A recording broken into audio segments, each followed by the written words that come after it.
जी welcome back once again. घर की बात आप देख रहे हैं सुंदर जमील के साथ, और हम सब हमतन गोश हैं। मैं कहती मेरी उर्दू बड़ी अच्छी होती जा रही है पीटीवी में जब से काम करी माशाल्लाह से। अच्छा अगेन थोड़ा सा चूँकि टाइम कम है, हमने प्रॉब्लम्स भी बहुत सारी की आइडेंटिफाई। ब्रेक से पहले जो कॉलर थी उन्होंने कहा था ताल्लुकात तो बड़े अच्छे हैं, सब कुछ है, पहला बेबी भी उसने दे दिया, लेकिन उसने कहा थोड़ा सा कॉम्प्रोमाइज़ करना ज़रूरी होता है। तो देवरानी जेठानी के रिलेशनशिप को बरकरार रखने के लिए, पॉजिटिव रखने के लिए कितना कॉम्प्रोमाइज़ ज़रूरी है?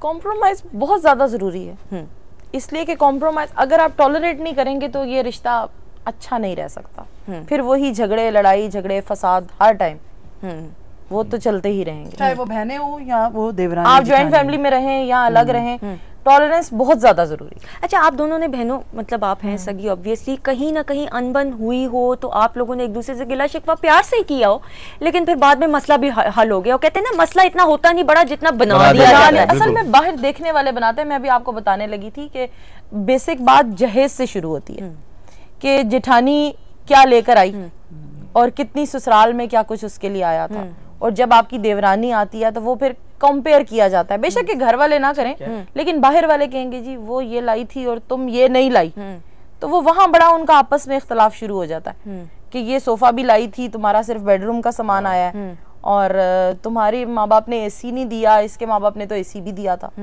तो बताने वाले भी बड़ा रोल, यानी शायद अगर उस औरत ने ना भी एक जेलसी रखनी हो तो एक पैदा हो जाती है। तो वो जेठानी बड़ी इसमें वो हो जाती है कि हाँ मैं तो बड़ा सामान लाई हूं। कि दोनों एक साथ रह रही हैं और जिस तरह कि दूसरी के माँ बाप आ गए हैं, बहन भाई आ गए हैं, वो खाना लेके आ रही हैं, कुछ पुलाव बनाया हुआ जी, चिकन बनाया हुआ जी। अब दूसरी के जब माँ बाप आए हैं और वो उसको कुछ और खिला रहे हैं, वो ये कहते जी लो जी अपने माँ बाप आए थे, अपनी बहनें आई थी तो मुर्गी पका ली, हमारे माँ बाप के लिए ऐसा भी होता है। ऐसा भी होता है, ये औरतें ही बनाती हैं। उनके लिए दूध पत्ती बना ली, हमारे लिए वो पानी वाली। मुझे बताएं बड़ी ईद पे तो रान का बड़ा मसला हुआ।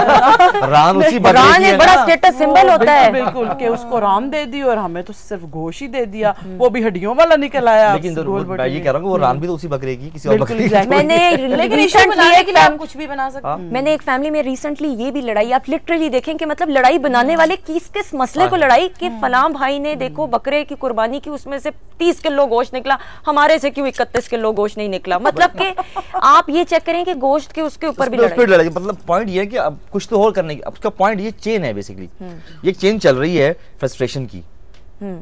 पहले आप वो लड़ना है, उसके लिए पाइल अप चीजें होती जा रही हैं, आस्ते आस्ते जमा होती जा रही हैं। तो मर्द का काम ये है कि वो चीज जमा नहीं होने देनी। बजाय इससे पहले, जैसा सबसे पहले आपने कहा कि जब आप रेस्ट करने या घर आते हैं तो वो एक रेडियो शुरू हो जाता है।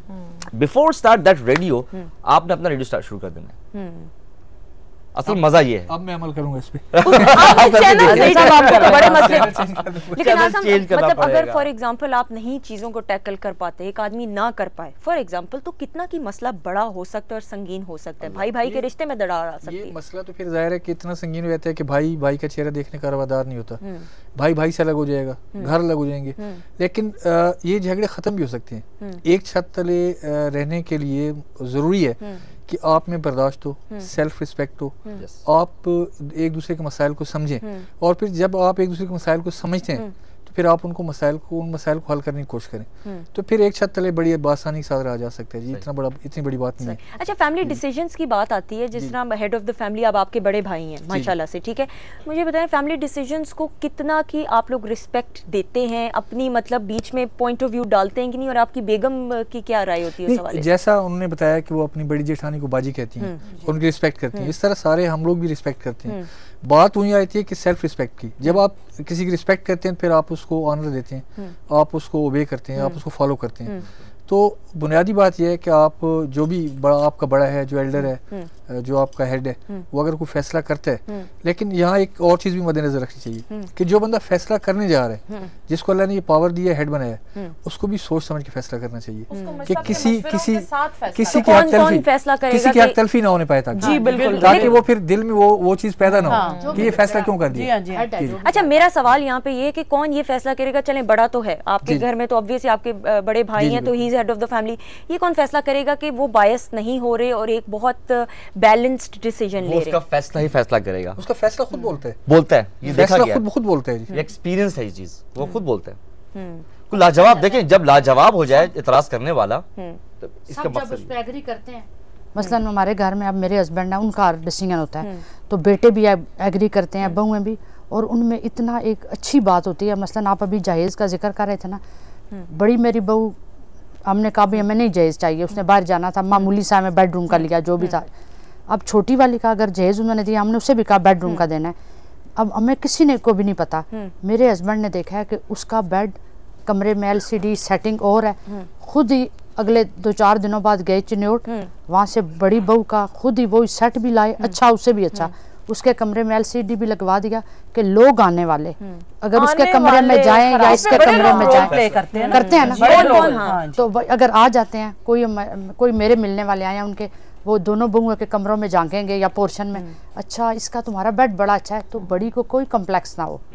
हालांकि हमारे तो दोनों, हमने तो उसे 4 साल से सर पे रखा। और कई लोग बाथरूम जाने के बहाने कमरों में एंट्री करते हैं, कमरे के अंदर जाओ, देखने आते हैं भाई नई दुल्हन आई है, नई दुल्हन ऑब्जर्व करके, वो कहते हैं नई दुल्हन है, उसकी तस्वीरें देखें, मूवी देखें, कमरे में जाएं। आप यकीन करो हमें पता ही नहीं। मेरे हस्बैंड का मुझे फ़ोन आया चिन्योट से कि मैंने एक बेड पसंद किया है और ये बड़ी के बेडरूम के लिए, तो मैंने कहा उस वक्त तो मैंने कहा तो है, क्यों आप लेके आ रहे हैं, पहला किधर करेंगे, वो किसी को दे देंगे, कोई बात नहीं। मैं नहीं चाहता कि दोनों में कोई जरा सा भी फर्क आए, दोनों के एक जैसे अच्छे आपके केस में तो चले ठीक है, ऑब्वियसली आप और आपके हस्बैंड आइडियल है। इनके केस में या इनके भी केस के अंदर तो जेठ is the head of the family, obviously father नहीं है जिंदा, अल्लाह उनको जन्नत नसीब करे, लेकिन ये कि ऑब्वियसली होता ये है कि एक साइकोलॉजिकल इफेक्ट आता है कि बेगमात इनकी भी बेगम कह सकती हैं या छोटे भाई की कि यार ठीक है जेठ है, बाप तो नहीं है ना। यहाँ पे एक पॉइंट यहाँ पे इसको डिस्कस करना है, कॉलर से पहले बात करेंगे। अस्सलाम वालेकुम। हेलो जी, अस्सलाम वालेकुम। अस्सलाम वालेकुम। सुंदर साहब ये आवाज कर रही है ना? जी जी, सुंदर बात कर रही हूँ। कौन बात कर रही है? मैं बात कर रही हूँ फ्रॉम अहमदाबाद से बात कर रही हूँ, और देवरानी और जेठानी के ऊपर टॉपिक चल रहा है तो मैं उसके बारे में बताना चाहती हूँ कि देवरानी और जेठानी में मेरी अम्मी जेठानी है और मेरी चची जो देवरानी है, तो उनके दरमियान ऐसा रिलेशन है जैसे कि सच्ची बहनों का भी नहीं होता। यानी कि इतना उनके दरमियान इतना है कि यानी कि इतनी ज्यादा मोहब्बत है कि जब भी कोई देखता है उनको तो मेरी अम्मी से पूछता है कि ये आपकी बड़ी बेटी है। यानी कि वो देवरानी को तसव्वुर ही नहीं कर सकते, कहते आपकी बड़ी बेटी है। यानी इतना प्यार। और जब मेरी अम्मी ना हो तो हमें बिल्कुल भी नहीं फील होता कि मेरी अम्मी घर पे नहीं है, क्योंकि मेरी जो चची है उनको पता होता है, हमारी छोटी छोटी बातों को भी पता होता है, इवन कि ये भी पता होता है कि अभी हमने कौन से कपड़े पहन कर अगर बाहर जाना हो तो ये भी पता होता है कि बच्चों का यूनिफॉर्म किधर है खाने के लिए। यानी और जब वो ना हो, चची ना हो, तो मेरी अम्मी ने सारा टेकल किया होता है, ये सारा हेडेक लिया होता है। और इसी तरह मेरी जो चचा और मेरे पापा है जो वो दोनों उनका बिजनेस दुबई होते हैं, एक ही जगह वो काम करते हैं, तो उनके दरमियान जो बात ना हमें नहीं पता होगा, वो घंटों ऑफिस पर बैठे बातें कर रहे होंगे लेकिन हमें नहीं पता होगा, और कभी हमने उस कमरे से बाहर उनकी ऊंची आवाज भी नहीं सुनी। सही। और जब मेरी अम्मी और चची का जो मसला होता है तो वो आपस में इतना टैकल कर लेते कि इवन कि अब हम बच्चे भी बड़े हो गए, लेकिन हम बच्चों से इतना नहीं शेयर करती जितना कि मेरी चची और अम्मी आपस में शेयर करके उस मसले को खत्म कर लेती है, हमें पता भी नहीं होता। और जब लड़ाई हो रही होती है लड़ाई बच्चों की, अम्मी और अब्बू की नहीं, बच्चों की जब लड़ाई होती है कजन के साथ हो जाती है, चची के बेटों के साथ, मेरे भाई की, तो मेरी चची एक ही बात बोलती है जब भी लड़ाई होती है कि बच्चे तो कुत्तों की तरह होते हैं, तुम दोनों तो लड़ते ही रहो। और thank you so much for your call. Ideal situation है कि भाई अच्छे तरीके से रहा जा सकता है। अच्छा, हमारे पास लास्ट 5 मिनट्स है। Okay, we have last 5 minutes. मैं आप लोगों का पॉइंट ऑफ व्यू लेना चाहूंगी बिकॉज हमने एक कंक्लूजन के ऊपर आना है। देवरानी जेठानी जैसा खूबसूरत रिश्ता, अनमोल रिश्ता, इसको पॉजिटिविटी की तरफ किस तरीके से लाया जा सकता है? यू बीइंग अ देवरानी, आपसे मैं स्टार्ट करूँ। बस फिर वही बात के टॉलरेंस, बर्दाश्त और कॉम्प्रोमाइज और रिश्ते की रिस्पेक्ट करें कि जेठानी बहरहाल आपकी बड़ी है। अगर आप बड़ों की रिस्पेक्ट करेंगे तो फिर किसी भी रिश्ते को आप बहुत खूबसूरत बना सकते हैं। सही। आप डॉक्टर साहिबा? और अगर हम इसमें मेन वजह यह है कि अगर हम अपने बच्चियों की तरबियत ऐसे करें, उन्हें ये सिखाएं कि बड़ों की कैसे रिस्पेक्ट करते हैं, शुरू से छोटे होने से अगर हम उनकी तरबियत ऐसे करेंगे, कल ये मसले ही नहीं होंगे, कोई देवरानी जेठानी के प्रॉब्लम नहीं होंगे, कोई सास बहू के प्रॉब्लम नहीं होंगे। अगर हम उनकी तरबियत अच्छी करते हैं, उन्हें आगे से बदतमीजी नहीं सिखाते, उनको ये नहीं बताते कि हाँ जी तो अगर उसने तुम्हें एक बात की है आगे से तुम 10 बातें करो, तो कुछ भी नहीं होगा, कोई मसले नहीं होंगे। अपनी जिम्मेदारी का एहसास करें और अपनी बेटियों की ऐसी तरबियत करें कि कल को ये कोई बात ना हो। जैसे हम किसी की इज्जत करते हैं, बड़े की इज्जत करते हैं, हम करेंगे, उनके लिए मिसाल बनेंगे तो वो तो ही करेंगे ना। वो ये देखेंगे कि हम अपनी बड़ों की कितनी इज्जत करते हैं, तो अगर हम करेंगे वो हमें देख के वो भी बड़ों की इज्जत करेंगे। मेरे ख्याल में घर के जो बड़े हैं ना, उनको रोल मॉडल बनना चाहिए कि अगर मैं सास हूँ तो मैंने अपनी सास से ये सबक सीखा है जो मैं रिटर्न कर रही हूँ अपनी बहुओं को, कल उन्हें भी मैं कहती हूँ आपने भी इसी तरह करना है, ताकि हमारे ये जो और थोड़ी टेंशनें होती हैं बंदा इसको ही पकड़ के बैठ जाए।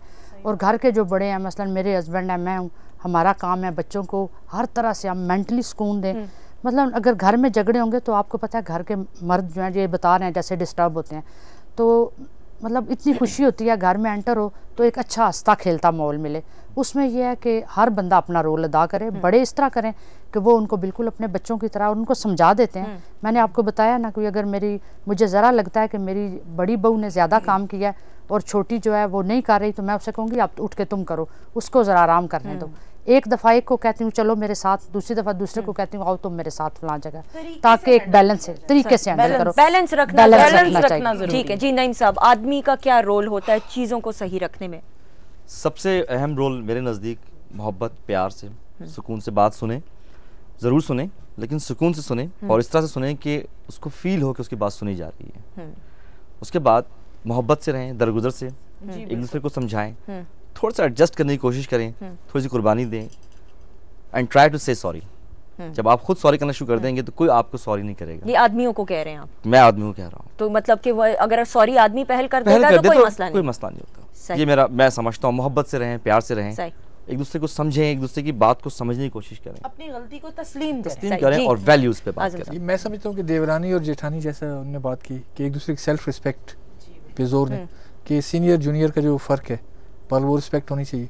और मर्द के लिए है कि मर्द जो इधर उधर की लगाई बुझाई है उसको दरगुजर कर दे, उस पर वो ज़्यादा तवज्जो ना दे, तो घर का माहौल बड़ा पुरसकून बन सकता है। आप सबका बहुत बहुत शुक्रिया, thank you so very much for coming in. बहुत सारी चीज़ें आज हमने डिस्कस की और मेरी भी नॉलेज में मैं जानना चाह रही थी देवरानी जेठानी के क्या क्या मसाइल होते हैं। कॉलर्स का बहुत शुक्रिया।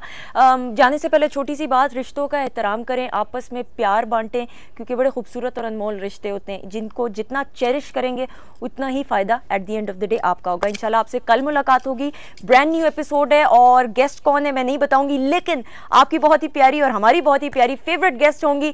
सरप्राइज का एलिमेंट थोड़ा सा रखेंगे, कल बहुत हल्ला गुल्ला और मौज मस्ती होने वाली है। So stay tuned, keep watching घर की बात विद सुंदस जमील। इंशाल्लाह कल मुलाकात होती है। खुदा हाफिज़।